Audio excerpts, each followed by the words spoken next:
विद्यार्थ्यांनो, नमस्कार. ज्ञानवंत निष्केटर यूट्यूब चॅनलमध्ये सर्वप्रथम मी आपणा सर्वांचे स्वागत करतो. तर आजच्या व्हिडिओमध्ये आपल्याला 10 जानेवारीपर्यंतच्या महत्त्वपूर्ण चालू घडामोडी प्रश्न बघायचे आहेत. व्हिडिओ काळजीपूर्वक बघा, नक्की तुम्हाला फायदा होईल. अफगाणिस्तानातील शांततेसाठी संयुक्त राष्ट्र सुरक्षा परिषदेचे विशेष दूत म्हणून कोणाची नियुक्ती करण्यात आली आहे? तर राईट आन्सर आहे ऑप्शन क्रमांक ए, हमीद करझाई यांची अफगाणिस्तानातील शांततेसाठी संयुक्त राष्ट्र सुरक्षा परिषदेचे विशेष दूत म्हणून नियुक्ती करण्यात आली आहे. 2024मध्ये ब्रिक्स सदस्य देशांची संख्या 5 वरून किती होणार आहे? तर राईट आन्सर आहे ऑप्शन क्रमांक डी, एकूण 10 होणार आहे. खरं तर आधी 5 देश होते. ब्रिक्स म्हणजे काय? 5 देश होते. त्यामध्ये नव्याने 6 देश ॲड झाले, परंतु ऐन वेळेला अर्जेंटिना यातून बाहेर झाला. त्यामुळे आता एकूण 10 सदस्य देश यामध्ये असणार आहे. कोणत्या राज्याने जानेवारी 2023मध्ये आयुष्यमान भारत अंतर्गत कॅशलेस हेल्थकेअर सुविधा सुरू केली आहे? राईट आन्सर आहे ऑप्शन क्रमांक डी, हरियाणा. अधिकची माहिती. नवीन वर्षात सरकारी कर्मचारी आणि त्यांच्यावर अवलंबून असलेल्या कॅशलेस आरोग्य सुविधाची घोषणा केली. हे 2018मध्ये राष्ट्रीय आरोग्य धोरण 2017 अंतर्गत सुरू करण्यात आले आहे. काला नुनिया तांदूळ आणि कोडियाल साड्यांसह कोणत्या राज्यातील 5 उत्पादनांना GI टॅग मिळाला आहे? तर राईट आन्सर आहे ऑप्शन क्रमांक बी, पश्चिम बंगाल. आता पश्चिम बंगालची जी स्थापना आहे ती 26 जानेवारी 1950ला झाली आहे. मुख्यमंत्री आहेत ममता बॅनर्जी. राज्यपाल आहेत CV आनंदा बोस. राजधानी आहे कोलकाता. आर्टन कॅपिटलच्या जगातील सर्वात शक्तिशाली पासपोर्टच्या यादीत कोणत्या देशाने अव्वल स्थान पटकावले आहे? राईट आन्सर आहे ऑप्शन क्रमांक सी, UAE.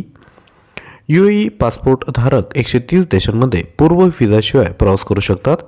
या निर्देशांकात जर्मनी, स्पेन, फ्रान्स, इटली आणि नेदरलँड संयुक्तपणे दुसऱ्या क्रमांकावर आहेत. आर्टन कॅपिटल पासपोर्ट इंडेक्समध्ये भारताचा पासपोर्ट 66व्या क्रमांकावर आहे. भारतीय पासपोर्टधारक 77 देशांमध्ये प्रवास करू शकतात.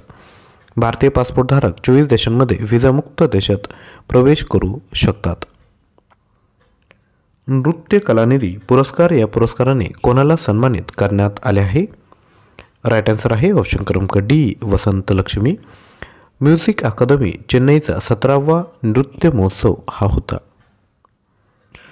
डायडेस सरकारने ड्रोन तंत्रज्ञानाच्या वापरासाठी ड्रोन मोहीम सुरू करण्याचा निर्णय घेतला आहे. तर राईट आन्सर आहे महाराष्ट्र. रिपोर्टनुसार ड्रोनचा वापर टेहळणी आणि वाहतूक व्यवस्थापनासाठी केला जाणार आहे.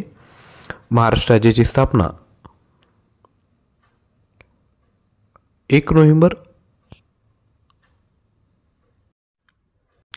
तर या ठिकाणी विद्यार्थी मित्रांनो चुकून झालं आहे. ही जी माहिती आहे ती पंजाबची आहे. आपणाला महाराष्ट्राची माहिती पाहिजे होती. तर ठीक आहे, पंजाबची माहिती बघून घेऊयात. पंजाबची स्थापना झाली आहे 1 नोव्हेंबर 1966ला. मुख्यमंत्री आहेत भगवंत मान. राज्यपाल आहेत बनवारीलाल पुरोहित आणि राजधानी आहे चंदीगड. परराष्ट्रमंत्री सुब्रमण्यम जयशंकर यांच्या नुकत्याच झालेल्या नेपाळ भेटीदरम्यान किती करारांवर स्वाक्षरी झाल्या आहेत? राईट आन्सर आहे ऑप्शन क्रमांक बी, 2. एस जयशंकर आणि नेपाळचे परराष्ट्रमंत्री नारायण प्रकाश सौद हे दोन्ही देशांमधील 7व्या संयुक्त आयोगाच्या बैठकीत सहभागी झाले होते. विजयवात दीर्घकालीन करार या अंतर्गत नेपाळ पुढील 10 वर्षात भारताला 10,000 मेगावॅट वीज विकणार आहे. उच्च प्रभाव असलेल्या समुदाय विकास प्रकल्पांमध्ये गुंतवणुकीला प्रोत्साहन देण्यासाठी हा करार करण्यात आला आहे. तसेच विद्यार्थी मित्रांनो, आपल्याला सामान्य ज्ञान याकरिता 4200+ प्रश्न पाहिजे असेल तर प्राईज आहे फक्त 99 रुपये. परचेस करण्याकरिता 9356556034 यावर व्हॉट्सअप करा. बाकी डिटेल आपल्या स्क्रीनवर आहेत. तसेच तुमच्यासाठी प्रश्न आहे 2024मध्ये ब्रिक्स सदस्य देशांची संख्या 5 वरून किती होणार आहे? उत्तर खाली कमेंट करा. व्हिडिओ आवडला असेल तर लाईक करा, शेअर करा आणि चॅनलवर नवीन असाल तर चॅनल सबस्क्राईब करा. थँक्यू.